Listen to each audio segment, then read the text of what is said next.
Welcome, everybody, to the Jacobs Institute for Design Innovation here at UC Berkeley. My name is Kyle Steinfeld. Again, I'm the faculty director of the MDes program, which is the graduate design program here at the Institute. And I just wanted to take a moment before we welcomed our guest, Eugene Tssui and Pierluigi Dalla Rosa, who are our main event. I wanted to take just a moment to speak for a second about where we are, who's hosting us, and what we might expect.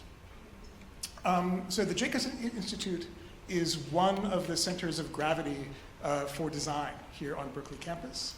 I hail from one of the other centers of gravity, the College of Environmental Design. I'm an architect by training, and I've been on loan here to the engineers for about 5 years to help stand up and run this institute. The Jacobs Institute for Design Innovation is a place of making, of creativity. We host an undergraduate program, a certificate in design innovation, and also a graduate program. After the event today, we would invite you to check out some of the work from that graduate program, which is displayed on the walls and around the room, and also visit with some of the students who made that work. So I'll talk more about that at the end. But I know that that's not what you're here for. You're here for this wonderful talk. So thank you again for coming. And I'll leave it as an introduction for Pierluigi. Thank you, Pierre. Thank you.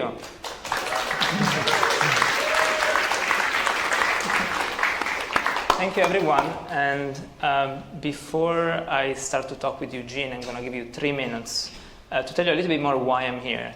I'm a faculty here. I taught a class called Designing Emerging Technologies, and that's the context in which Eugene and I got together. I gave him a call and I said, can you give a lecture to my students?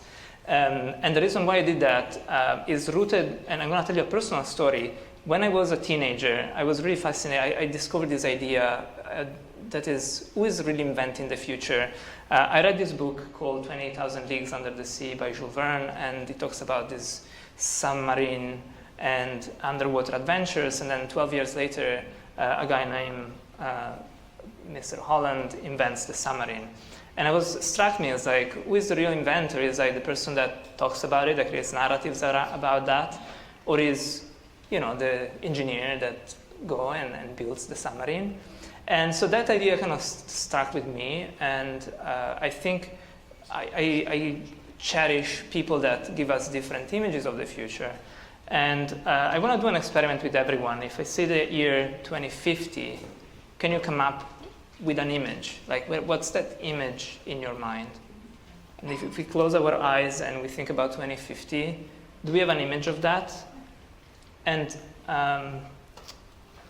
that image might look like this, or it might look like this.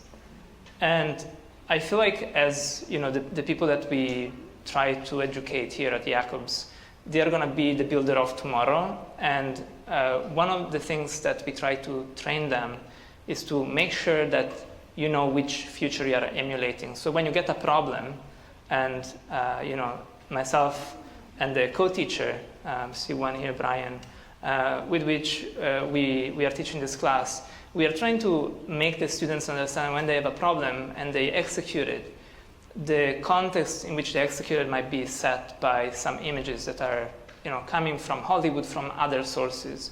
And so we have been challenging that idea, that like really reflect on where does the way of thinking, the images, the values that you put into your solution come from. And so that's why we looked into architecture. And we saw Eugene's work. We were very inspired. We asked him to come and give us a lecture because I think there is something remarkable about Eugene's work for me, and he is both the person that paints the picture, that creates a narrative about the future, but also he has been a designer and an architect and has brought things into the world, can be both the person that invented the submarine as a narrative vehicle, and then also the one that it makes the things in the physical space. So without further ado, I would love for Eugene to, I have a little hourglass here. So I'm going to try to time us. So can you give us a 5-minute introduction of who you are?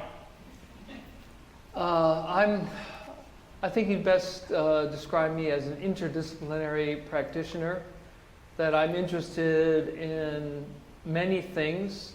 I love to be challenged in many things. Mentally challenged, physically challenged, musically challenged. I feel that life is about finding your own sense of self-value. That's very important. And in order to search for this sense of self-value, you have to experiment. That your body, your mind, your sense of moral integrity is based on this search for self-value. And it doesn't come from exterior awards. It doesn't come from accolades. It doesn't come from money making. It comes from your own sense of self and what value you give to others, to the world, and your outlook on this sense of moral integrity. I'm giving a voice to the silent, to animals, to plants, to learn from nature, to understand the language of nature in order to design. And I think that the future, in fact, we are so far behind the times in design that I wish we would take nature much more seriously, because the boxes and the use of glass, concrete, and steel that we see around us is poisoning us, is destroying our future. And we have to think of a whole nother language of design, another language of everyday life. And so so I am a person that searches for that language. And I test myself, I challenge myself. I am the 8-time world boxing champion in amateur boxing. I am the 4-time senior Olympic all-around gymnastics champion. I'm the 8-time Presidential Sports Award winner by President Bush and Clinton. Those are just one aspect of my interdisciplinary outlook. I also compose music. I play piano, flamenco guitar, drums. I've been a part of many bands. And education is what is the binding element that brings all of these experiments together. The search for these different languages of music, of science, of humanity, and design, architecture. So I think the future of design, the future of our lives, depends on this sense of moral integrity and the sense of the study of nature. Nature is something that we see as a commodity, and that is destroying us. That's destroying our future, because we see it as something to buy and sell and to control. And this sense of a life of buying and selling, of profit making, has made our ability to become sustainable impossible. The UN is so far removed from their sustainability goals that they'll never achieve it, because they're 70% away from where they're supposed to be today, this year. And the reason is they see everything through profit making, through economic gain. And economic gain is destroying us. We need to create a language that is devoid of economic gain, because through that pathway we will never find the secrets to sustainability or to the language of nature. And so what I have devoted my life to is to find this language and to create a life that allows me to achieve that, to find this, to be a part of this search for the language of nature, for the values and the structures that we find in nature, because we are so far removed from that we need to go in that direction. And nature is the only body the only teacher that we have to show us this direction. And so I've devoted my life to that search. Yeah, like fantastic introduction. And a fun fact, I built the kind of supporting material that is on the screen, and Eugene doesn't know. I didn't see the presentation, but I feel like there was some good material there. And I think on this note, I wanna precisely where you left it. I think this new language of design that is more attuned to sustainability. You wrote a book that I have here that is called Evolutionary Architecture, and I also we discussed with the other organizers about the name of the event, and I kind of feel like design needs, if there is an evolutionary architecture, we also need an evolutionary design to go with it. But so why don't you tell us a little bit more about evolutionary architecture? What's evolutionary architecture for you? Well, it really is, it starts with a question: how would nature solve this problem? Given any problem, whether you're designing shoes or a computer or a watch or a city, how would nature solve this problem? Given the same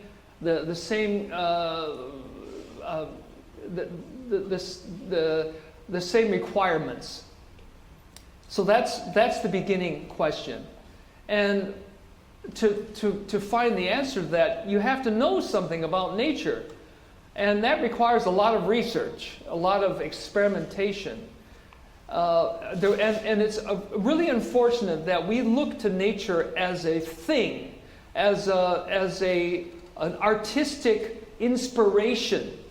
But our nature is much more than an artistic inspiration. Nature is a deep and profound well of knowledge that connects many different dimensions to each other simultaneously. And our problem is that we see nature only in one or two dimensions. We don't try to assimilate the language that's needed to see how nature works. And so what I'm trying to do and done with these experiments in my firm, in my office, throughout the years, for almost 40 years, I have students and interns that join me to research nature, to actually test it, to build testing equipment, to, for instance, how much pressure can, if a seashell, let's say a oyster shell, weighs 1 ounce, and we put 10 bricks on top of it until it collapses. Well, we want to find out what is the strength to weight ratio of that object.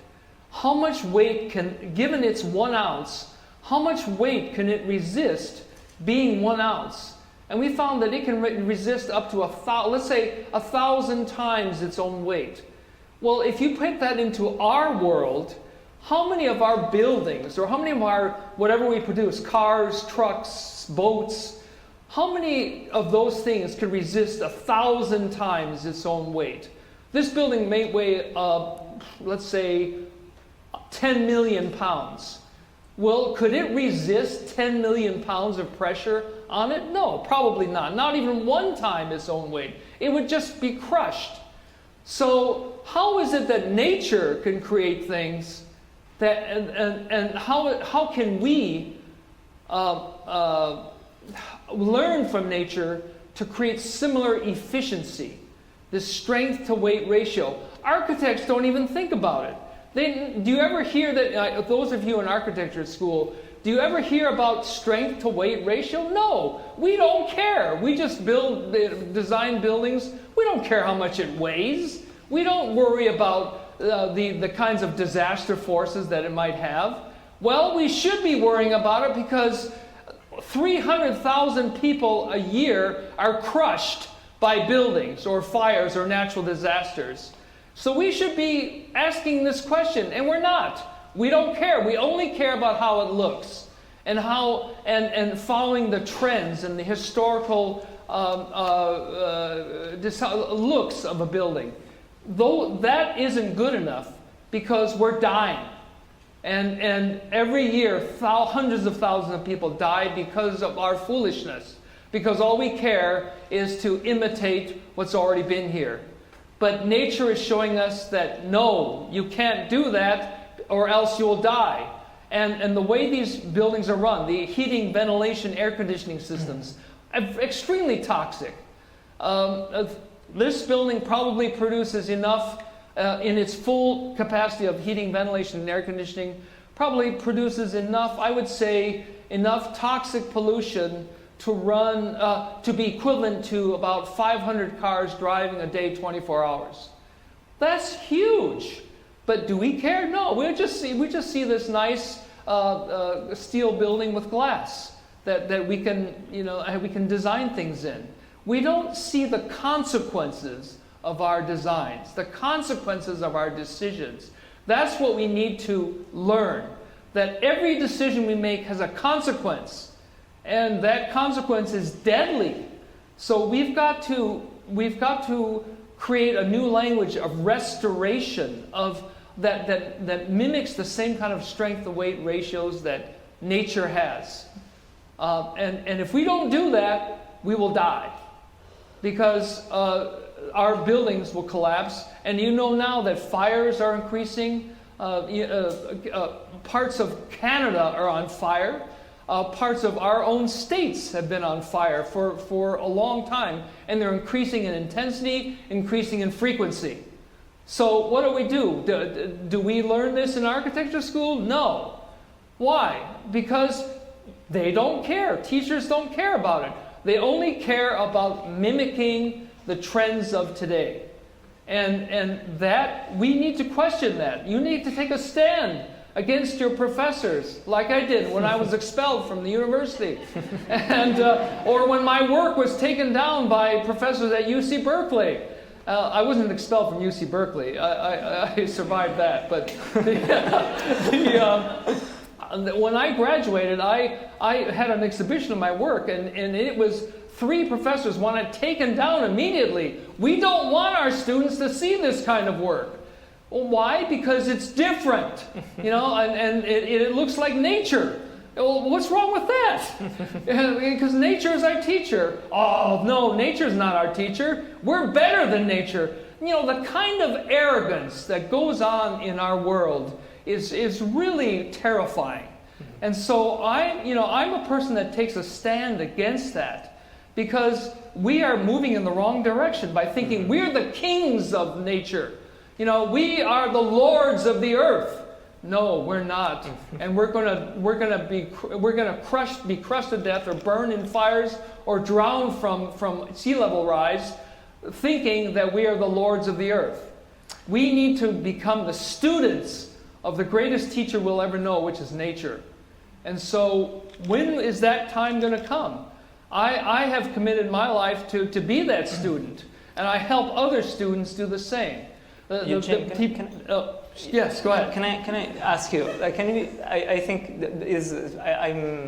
you are absolutely right, and I've selected 2 examples. Yeah. Here, and I would love you to. I think you have this incredible energy and activism against what's there. And to me, one of the things that I love of your work is that there are a lot of people that are protesting in the street, and there is a lot of value in that. But I love that the way you react to that is to create images of what's this, possible future that is beyond these images that we just saw. Yeah. So I would love if you can, I picked this example from your book. And so you designed this building that, as I understood it, there are patterns here to make it, weight efficient, as you described just yes. now, and to make it. Can you tell us about this building? Yes. And now, what you just said is kind of by studying nature, here. for instance, what you're seeing is a shrimp brine nest. That shrimp brine nest uses calcium to create a spiraling, crisscrossing lattice structure. Extremely strong, virtually indestructible. A fish structure uses the same thing, crisscrossing a structural system that's flexible and dissipates stress and strain. So why can't our buildings use the same kind of principle to create structure? If we did, we wouldn't have buildings that fall down in earthquakes or are swept away in tidal waves. By applying the things we see and test in nature, we can create better structures, better architecture. And it looks more interesting too. and by the way, the structures I've built, when people live in them, they tell me that it makes them more creative. I remember one startup company was renting one of the buildings, and they had a headquarters building in San Francisco. Well, they realized that all of their original ideas came from just staying in the building that they're living in, which is my building that I designed in Berkeley. And so they stopped going to their headquarters in San Francisco, and they started to stay in that building. And they said that all of the new ideas came from just looking at the different shadows and the warped surfaces and how light came in, and that our buildings can do that. And because nature does that. Where do we go when we want to feel good about ourselves? We go into nature. We don't go into a building. No. We go out to the beach. We go to the mountains. We go to the fields. Why is that? Because we intrinsically feel intuitively that there's something in nature that speaks to us, that communicates something profound and unforgettable that we can learn from. And so that's where I go to learn better ways to create architecture. That's fantastic. And so that's why my buildings look that way. People say, "Oh, it looks like a fish," or it looks like an amoeba or something. Well, because there is a kinship with an amoeba and a fish. And if you knew more about how nature designs, you would say, "Oh, wow, that makes a lot of sense." Instead of just evaluating it by how it that it resembles a fish or a chicken or something like that. When I was I think very young, I was in my 20s. I was frantically looking for interesting ideas, and I think I searched what's the tallest building in the world. And it's funny because the building that Eugene designed came up. And that's the first encounter I had with Eugene's work, but this is a long time ago. I don't want to age myself. But I think, can you take us into this tower that you designed and tell us a little bit about it? Sure, I think there are incredible principles that you put here, and I think I would love for our audience to, for you to tell our audience about the experience of this building too. Sure. Well, it started because I wanted to minimize the footprint of humanity on the ground and maximize the use of space that didn't take up a lot of natural organic space, living space. So I thought a tall building makes a lot of sense, but tallness must be very lightweight. The strength to weight ratio again. Okay, so what would be the optimal shape for a lightweight building? So I came up with this hyperbolic paraboloid, and it happens to be mathematically the best use of space and material in mathematics. And then, well, how do you hold it up? Well, you have to think of a spinal system. And starting fish spines and animal spines, I came up with this lightweight, what I call tenspression structure. It's in tension and compression all the way up 2 miles. And then to make the building lightweight, why not use cables? Because cables, studying spider webs, the cable concept is the lightest, strongest way to build that we have ever come across. That's why the Golden Gate Bridge works. That's why the Brooklyn Bridge works. That's why suspension bridges can hold up huge spans because of tension. So I thought, well, what if we created a tall building based on tension? So it'd be like a gigantic maypole. So that building is a compression spine that has crisscrossing stainless steel cables wrapped around itself with the floors suspended inside. Lightweight, flexible. So if winds came along, if an earthquake came along in San Francisco, which it was bound to do, it wouldn't matter because it would dissipate the stress and strain because it's in flex. It's flexible. Just like our bodies are flexible, every organic living thing is in tension. We're not in compression. We think of buildings having to be in compression. No. Why are we creating compression buildings when everything that's alive is in tension? So I've created this 2-mile-high structure based on this tension cable crisscrossing maypole system where the floors are floating inside these tension cables like a bridge, like the Golden Gate Bridge. So when an earthquake comes around, it flexes. It dissipates the shock wave.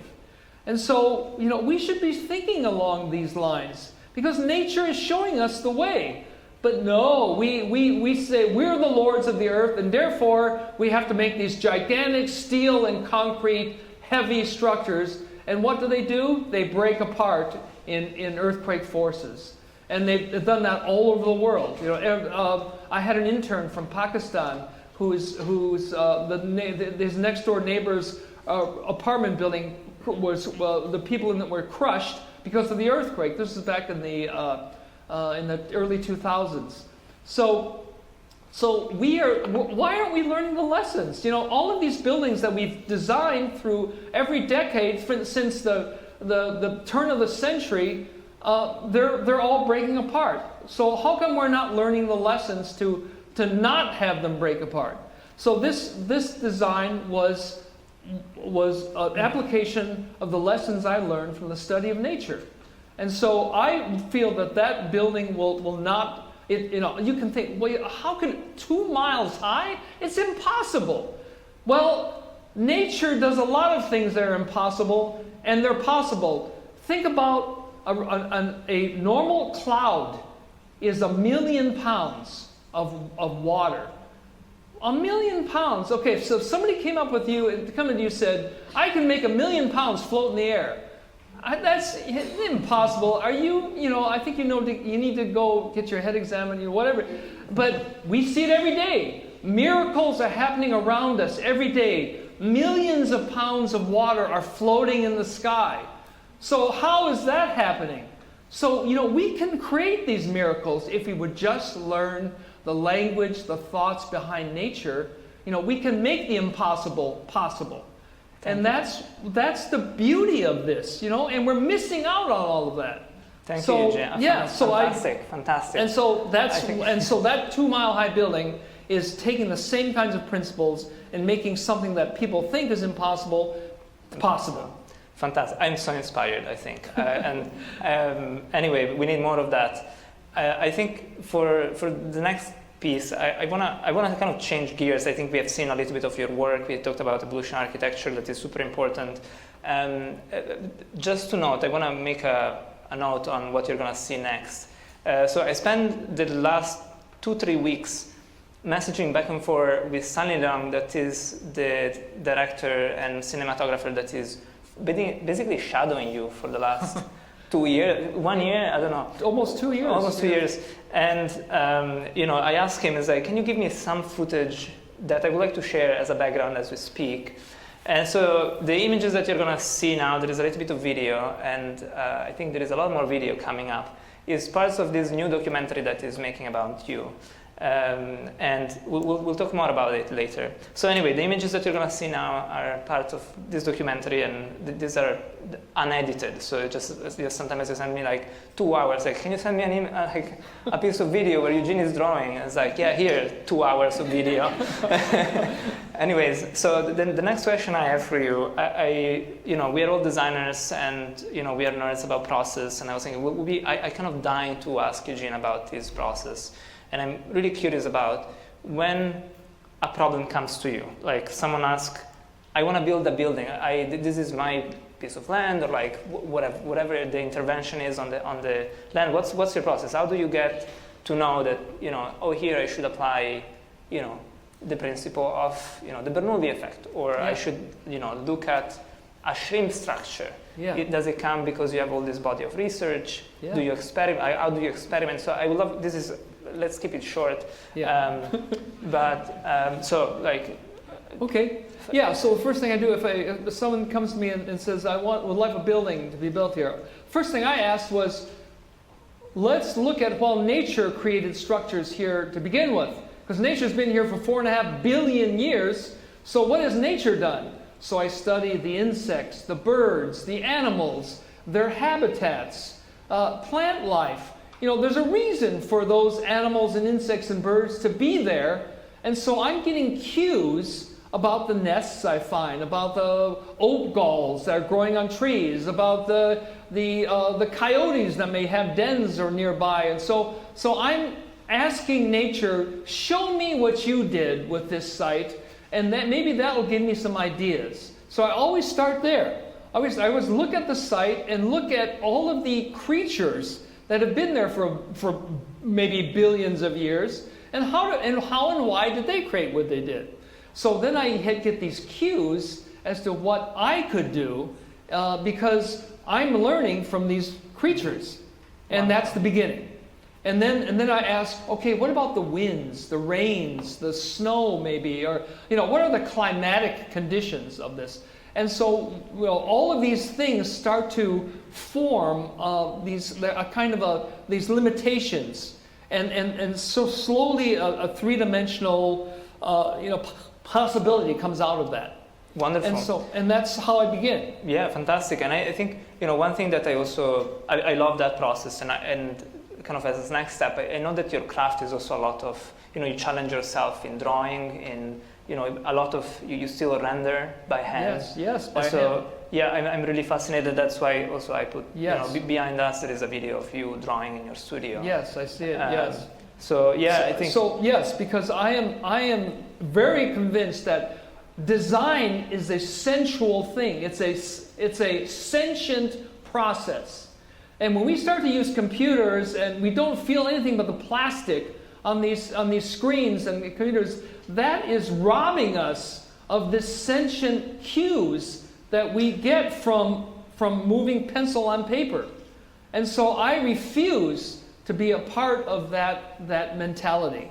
And so everything I do is done by hand. All the models I make are by hand. And I tell my students and interns and staff that you've got to use your hands, because that's how you create perfect works of art. I mean, I'm sure you've seen some of the works of art from past cultures of thousands of years ago, and you say, how could a human being make something so perfect? Well, doesn't that tell you that we still can do that with our hands? We don't need computers. So I don't want I don't want AI, and I don't want computers. And so I want, because when the human mind is many millions of times greater than any computer could ever be. Our synapses, our intuition. How can a computer have intuition? That's a powerful thing that we should be developing. But we're not, because we're starting to rely on this machine to do everything. AI to let the machine think. I'll just do the corrections. No, if you don't use your mind, it's a muscle too. And if you don't use your mind, it's gonna atrophy. And pretty soon you're just gonna be an idiot. And I've got to quote Albert Einstein. He said that very same thing. He said that someday technology will get to where we just become a population of idiots, and we're becoming that now. I don't mean to offend you, I'm very determined that we must retain our sense of our touch and feel and intuition and feelings and this is what makes us human. So we can use these things to create new ideas and originate. And that's the beauty of being a human being, is to originate. So let's not have machines do this. It doesn't. We don't need it. So well, if I can say anything, I would say society is skewed to reward kind of the left brain analytical thinking that computers do very well and AI does very well, but there is a kind of a full half of us that we don't reward enough. That is all the creative side and that's why I write from left. Oh. May I mention you that now? told me. Okay, when I write by hand, I write from left to right, then the next line right to left, next line right to left, left to right. And a doctor from Houston called me and said, do you know that when you do that, you are balancing the left and right hemispheres of your brain?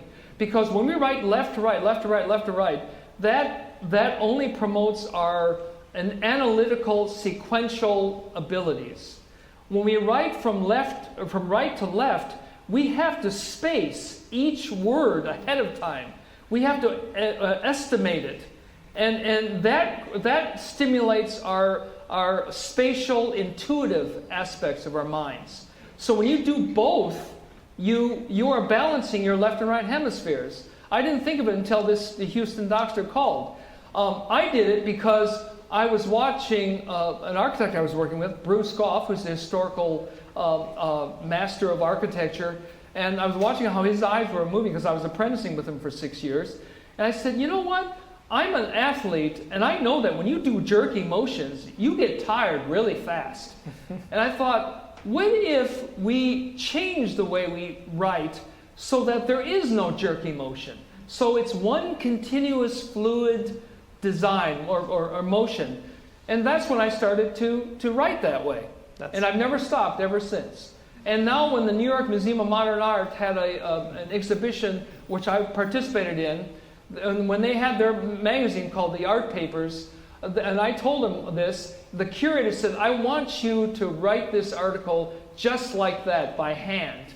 And it's in there, and I'm sorry I was not, I'm sorry I didn't show that to you, but you'll see it if you ever look it up, the Art Papers. It was 2023, that shows you this whole article written like that.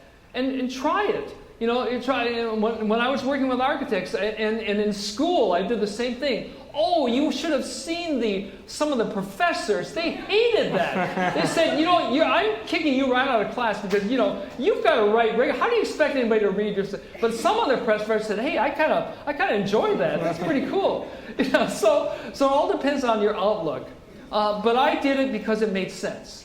And I've never stopped doing it. I would argue music is also a discipline that stimulates both. Yes. I'm mind blown, but I feel like I'm talking with Leonardo da Vinci. Leonardo, I think, did his writing style is not the same. It's mirrored reflection, and I think he did it because he would be put in jail, because people could say that you write with the hand of the devil, and some people have said that, and he was indeed jailed for that, and I think it really frightened him. Yeah. But this day and age is not like that. So why can't we experiment?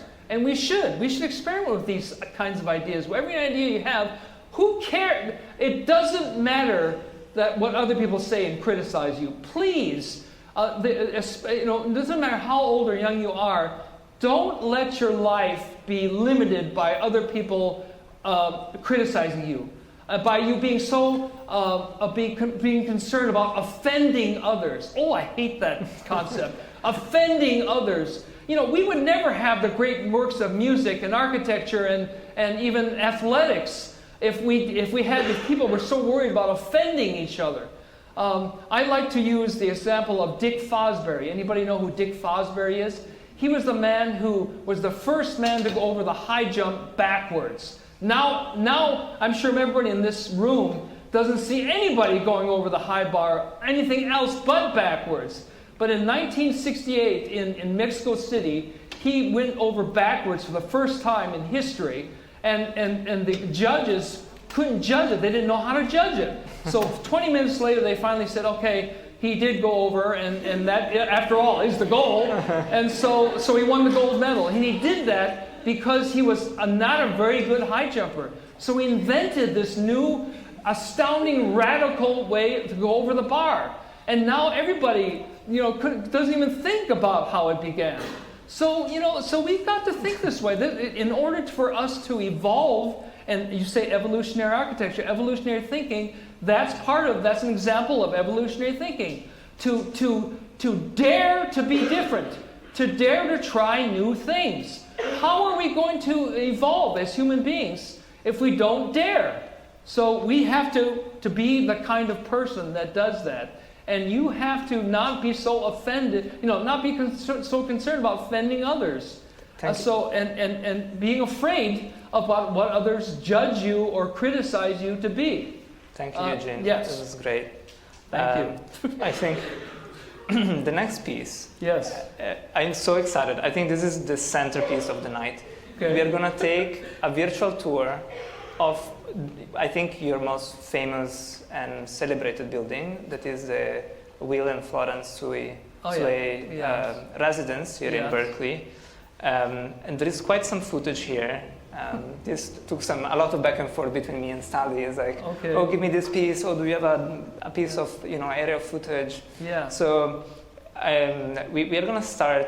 I'm going to share a piece of footage, and we are going to kind of talk about pieces of this building together. Okay. So this is in Berkeley. It's in the flats of Berkeley near San Pablo Park. A very, a very conventional neighborhood, as you can see. And for a year, when this building, before it was built, just the design had to be approved by the neighborhood, and it caused such an uproar. It became a national event. And I tried to explain to people that it's based on a tardigrade. The tardigrade is the world's most indestructible creature, and it's shaped like that creature because of these parabolic arches and catenary arches. It's too difficult for you to understand now, but this creature is able to withstand incredible forces and boiling and freezing and crushing forces, and so yes. And when I studied it, I realized that it's shaped like a catenary arch and a parabolic arch on top, if you do a cross-sectional view of it. And I thought, of course, that's nature's way of making simple shapes work in beautifully efficient ways. And so I thought, yes, that's the key to the shape of what this house ought to be. By the way, it won the 2020 award for the best design in Berkeley, and also it's considered by the Architectural Digest International as the safest house in the world. And Yahoo.com also voted it as that. But of course, back then, there was the city council, and they were in an uproar about, should this thing be built? And finally, the mayor had to step in. It was about midnight when they voted, and the mayor said, "This is the city of Berkeley.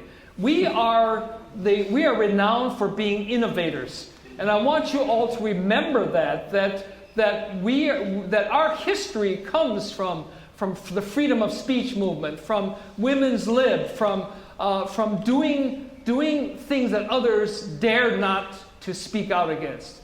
So before you vote, remember our history."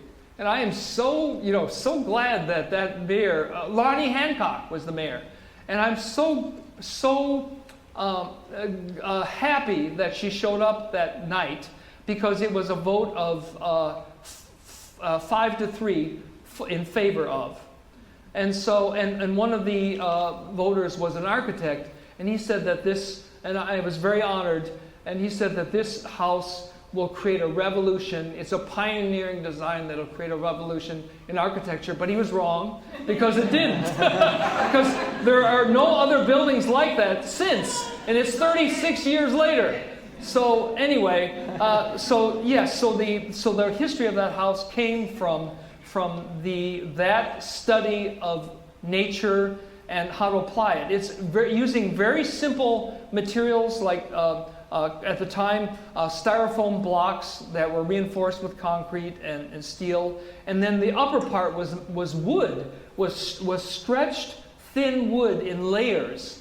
And why? Because the bottom is heavy like a boat, and the top is lightweight.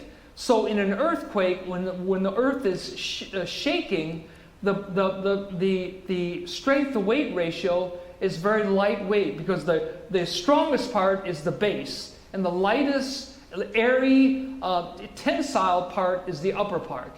So when you combine the two, you get this very adaptable shape, and that's why the house is the way it is.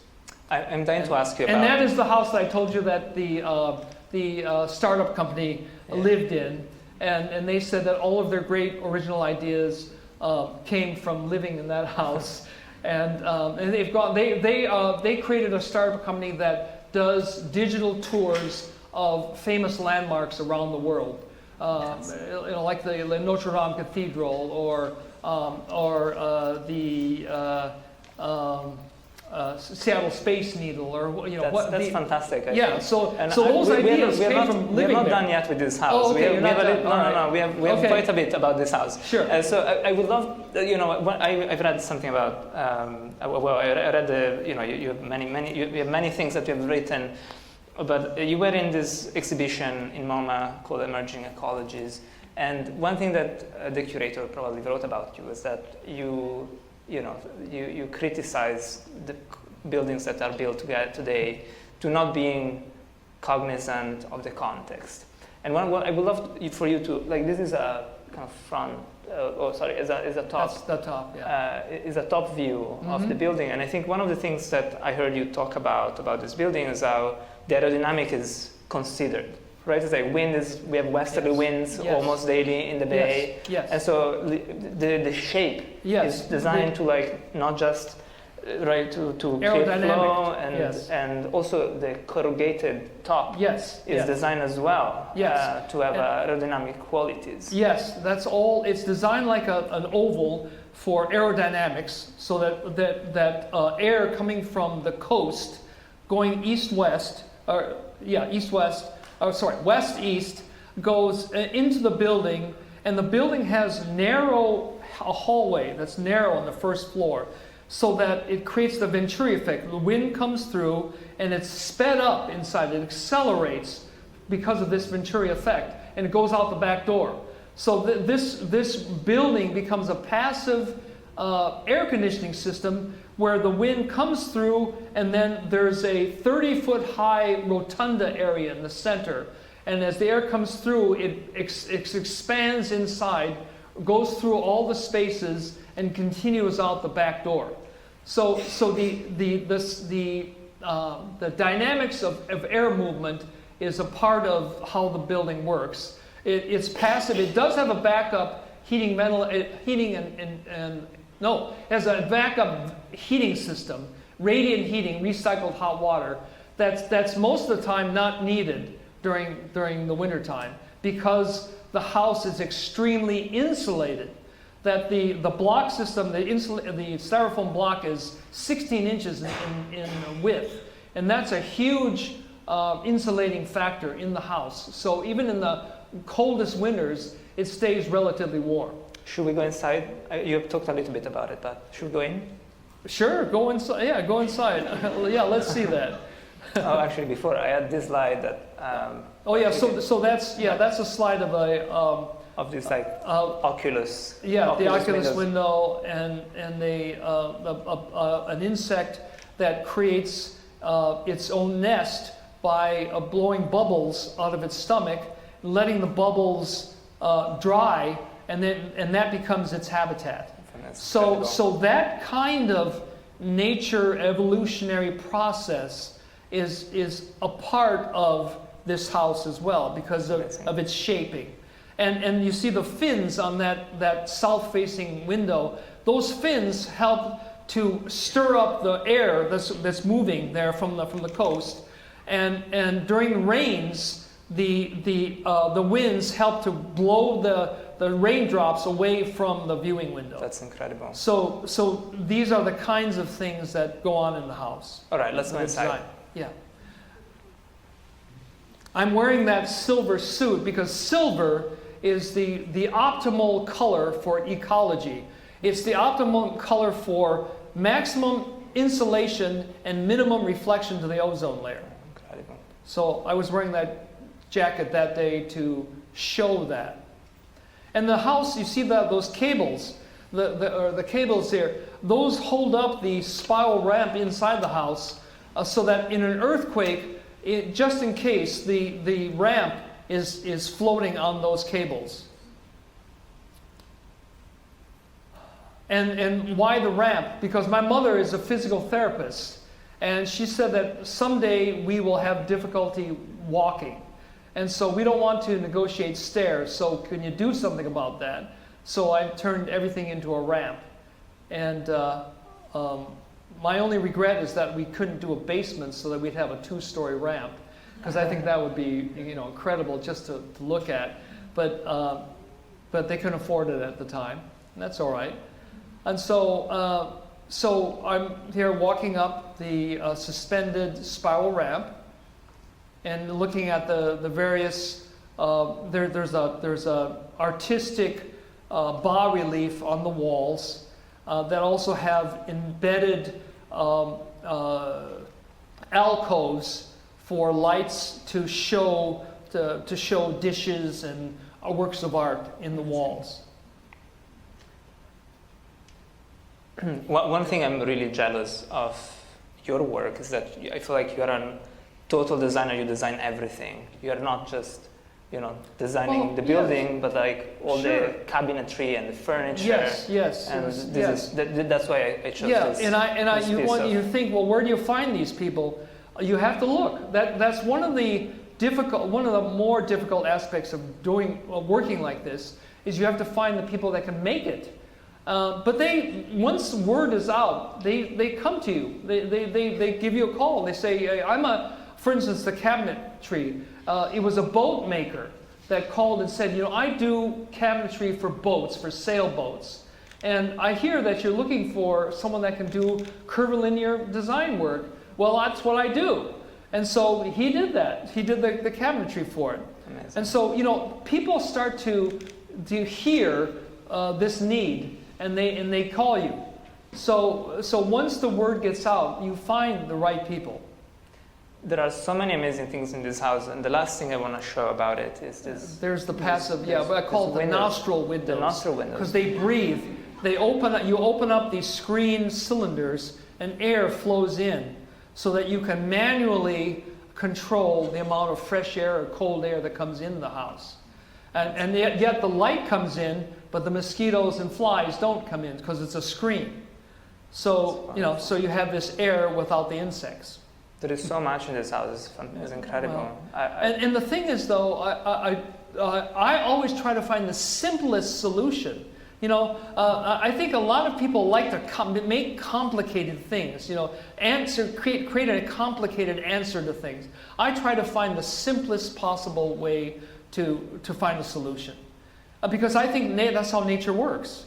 It tries to minimize the amount of materials used and maximize the function. We love that. Yeah. So this was the Bill and Florence residence. Bill and Florence, for my parents, yes. Also, sometimes it's called the fish house or Yes. the tardigrade house. Yes, fish house or tardigrade house, that's right. And it's called the fish, it was first called the fish house because people didn't know what a tardigrade was. So they thought it looked like a giant fish, looked close to that. I think it looks more like a sow bug, frankly.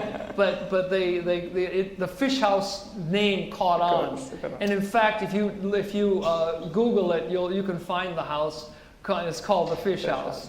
And you'll find all the history about it there. I really want to shout out to Stanley for giving us all this amazing footage of his unreleased documentary. Yes. So this is, I think we're so lucky. Well, maybe and I should mention, maybe the time is now, that the person who made that film is making a documentary film, and this lecture is a part of that documentary film. And this institute, we've decided, will be the first showing of the completed film.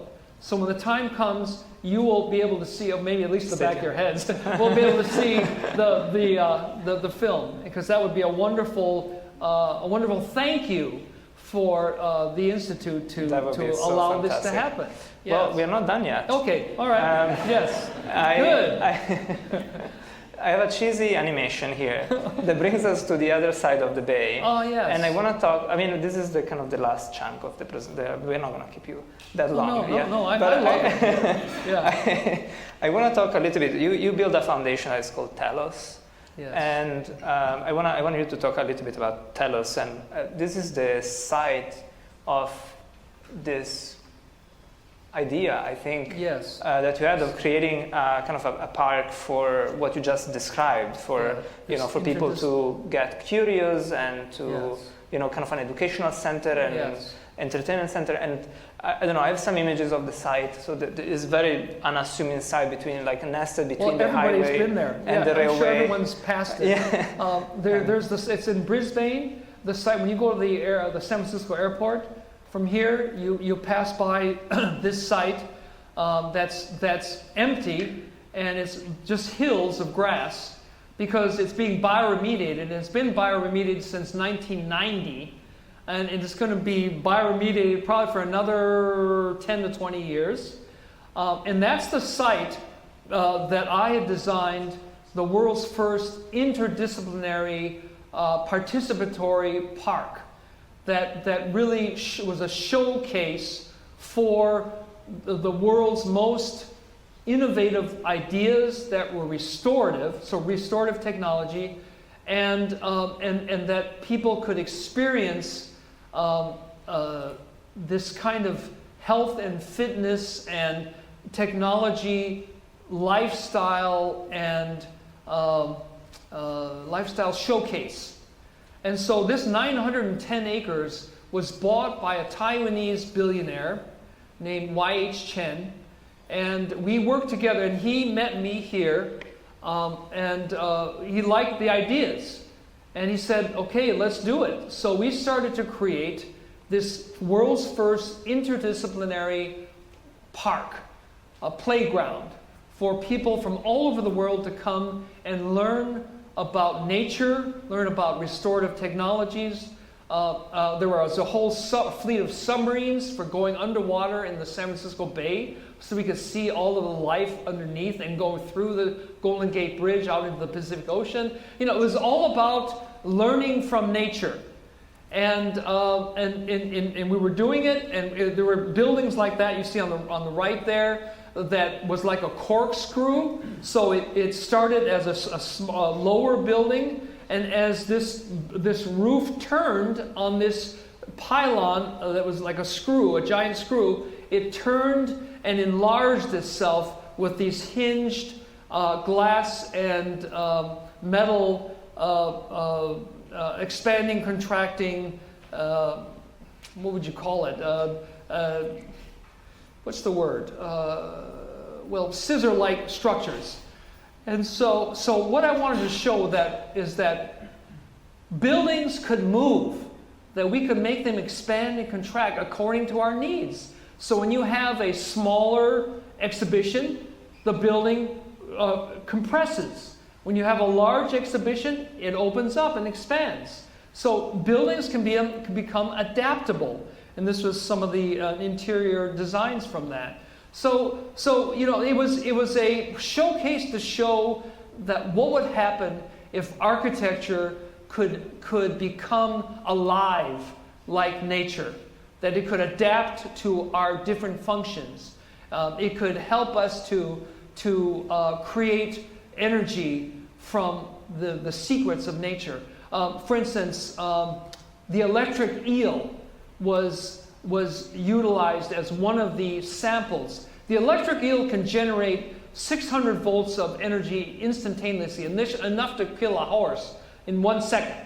Well, how can it do that through its musculature and its nervous system? If we knew how it could do it, we could have pollution-free energy, electricity. Why aren't we asking the questions? Why aren't we thinking about biologically made electricity? Because we don't look to nature, that's why. We don't see nature as a teacher. If we did, maybe we could create electricity without polluting the planet. Without nuclear power plants, without coal burning, without the garbage created by solar panels. These and not to mention hydrochloric acid. We could be so far ahead of ourselves if we would just see nature as our teacher, that we could adapt its organisms that are our teachers to show us how to create electricity without pollution. So this design was a playground to show people these kinds of evolutionary restorative technologies. Fantastic. But these ideas of telos stayed with you, right? You built a foundation with that name. And in fact, I'm building my own version of it now in Mount Shasta, California. That is because telos, the word is a Greek word. This is where I would like to transport you now. Okay, great. Wow, what a great bridge. And really, I didn't know. I have never seen this. We've never talked about what he's showing. So really, we haven't. So I decided that, okay, so the billionaire is not doing that giant 910 acres. So on 8 acres, I'm creating my own version of telos. Now, telos is a Greek word that means the functionality of things, the function of things, and the purpose. And it also means the final purpose. So I think our final purpose is to find out what is our potential in life, find out what is our true value as a human being. And so why do I call it telos? Because this is the place where people can come to find their self-value and find it through the study of nature. Through the telos, it has a movie making studio. It has a design laboratory. It has an athletic training facility. It has a music performance and composition facility. It has industrial design development, so we create vehicles that don't pollute the planet. In other words, it's an interdisciplinary laboratory that covers the gamut of who we are as human beings. And it becomes a source for children, for students, for everybody to come and stay and learn. It has dormitories so that you can learn about these things. And boy, one thing you're going to be forced to do is be fit. You are going to be fit because you're going to wake up at dawn because dawn to dusk is the work time. Dawn to dusk. We don't work at night because that's when you should be resting and sleeping. So we follow the sun. So your life rhythm is the rhythm of the sun, as it ought to be. So this telos is that's another building that's now in this building in Mount Shasta is a nearly 20,000 square foot building underground that I'm not calling this telos. It's a funny thing in Mount Shasta. There's a legend. It's called Telos, the legend of Telos. I don't know if any of you know about this legend. There is this legend that's been there for decades, that there are people who live, the Lemurian people, who were the opposites of the Atlantean people, who were based on technology and destroyed themselves from that. They are the agricultural, the agrarian people of ancient times. And the legend has it that they live inside Mount Shasta.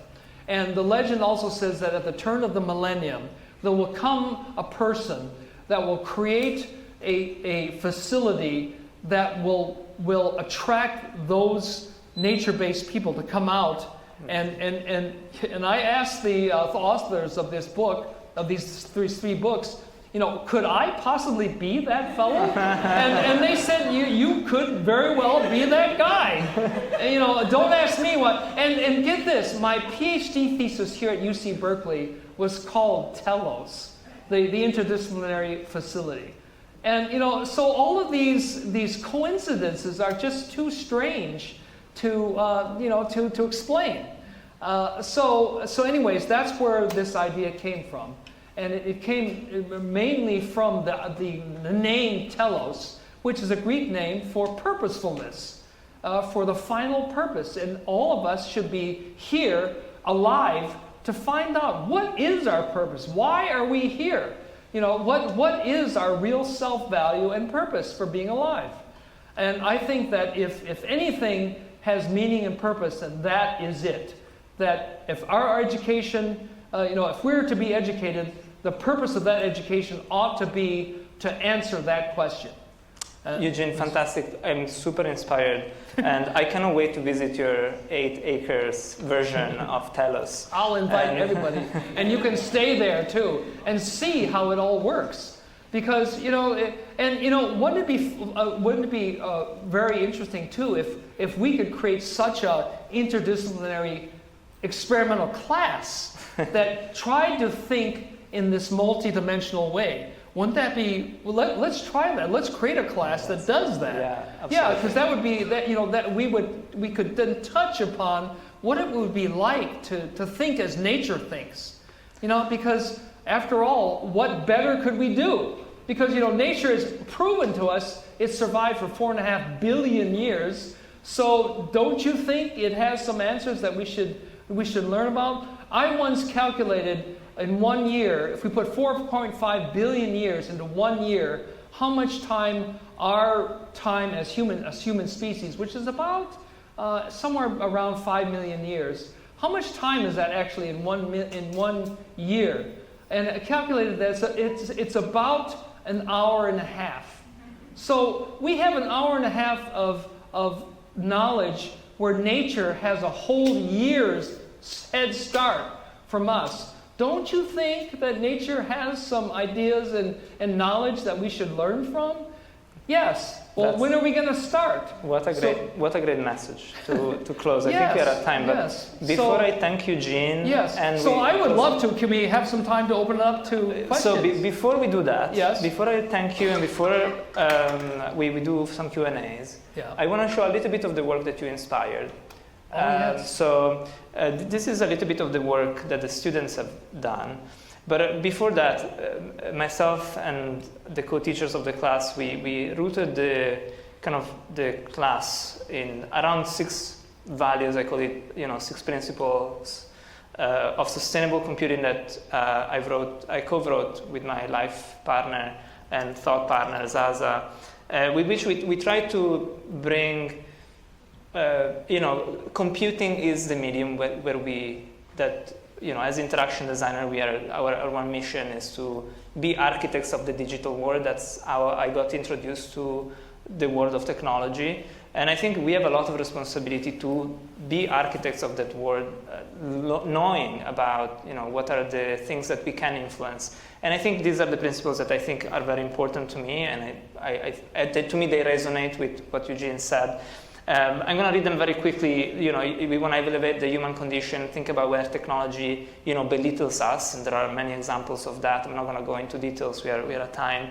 But celebrate communal experiences is a thing we tell the students. We have been building 40 years of personal computing, and personal computing brought us in being isolated, in being in our own echo chambers, and many other things that people know in this room. And so the provocation to the students is think instead is if there is one computing system they are surrounded with and there are multiple people in. So maybe that's also the time to break that idea of building more and more personal computing instead of making it more communal. I think is going to be one of the things that we need to do. Minimize impact. We talked about this. Strive for longevity, cultivate understanding, let people understand the medium. We build these things as designers. We think, that things need to be simple, but they should be simple, but not understandable. We should be able to understand them. Inspire tinkering, so make people be able to modify things, change things, make their own, customize them. As you make your own, Eugene is an example. He makes his own clothes. Then you don't want to throw them away. Right. So I think those are some principles, and I'm going to be very, very quick to show you a few projects. We have, I think, three projects, and And we situated the class in the future, and we said, you're in the future kitchen. And if I ask you what's the future kitchen, I'm sure some people see, humanoid robots, fridges with cameras inside, touch screens. And instead, I'm very, very proud of what the students generated. The students really took those words that we forward-loaded in the class, and I think they have a good spin on what the future of the kitchen could be. So this is a project that I really, really like. You see the name of the students that have created this. And this is basically a twist on what you do with your organic waste. You can just trash it and be a problem. You need to have trucks that come and pick it up. And instead I said, well, what if we create an incubator for using this organic material to make fertilizers, to make drinks, to make soap and detergents. And so they came up, they also studied, there was a part of research in which they understood that fermentation has some parameters. And in the things that they created, there are pH sensors that they incorporated in the cap of these jars that help you to get to the results. And they also designed this very interesting airlock that went through many iterations, like some that looked like a chemistry lab that was like bubbling. And then I think they found this very clever solution, kind of being inspired by these like sports drinks. And so they studied the kind of subject matter of fermentation, and then they created kind of recipes that you can follow that are on this, on this display. And then they created this device that helps you to go and kind of switch. Think about the future of the kitchen as a place where you can not just consume things, but also produce things. So really proud of this project. This is another project. It's a very simple project, but it takes a spin on, is a kitchen timer that explores a new material, a new aesthetic. I think it's very self-expressive. I love that the way you select the time is just by pulling up with your hand in front of this device, and you choose between 2 minutes, 3 minutes, 6 minutes, 10 minutes, 20 and 30 minutes. And this little bubble that is very organic, it just gives a new aesthetic, and it's something, I think if you would have something that is this beautiful, you would keep it for a long time. I think that's what the students were thinking, and I think they explored a novel way of using cameras and different aesthetics. So I really cherish that. This is a project I love. I think this project is very simple. It talks about how do we know when food expires,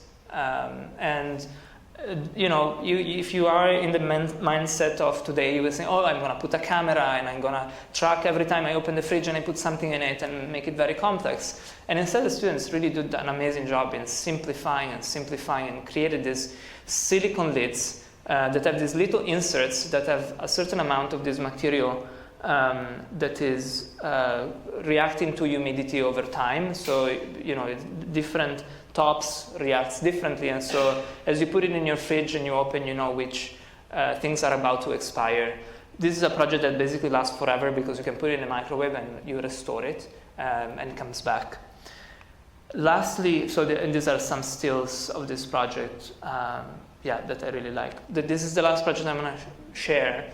This is one that I think the students really pushed the extra mile. I think this was one of the most innovative ones. They created a recipe book, and if you think about the future of the recipe book, people will think, we are going to have some screens in the kitchen that gives you recipes. There are cameras. No, they created something that I think they call the pocket apothecary, and basically is a little book that not only contains a recipe but contains the compounds that are going to allow you to make tea and broth.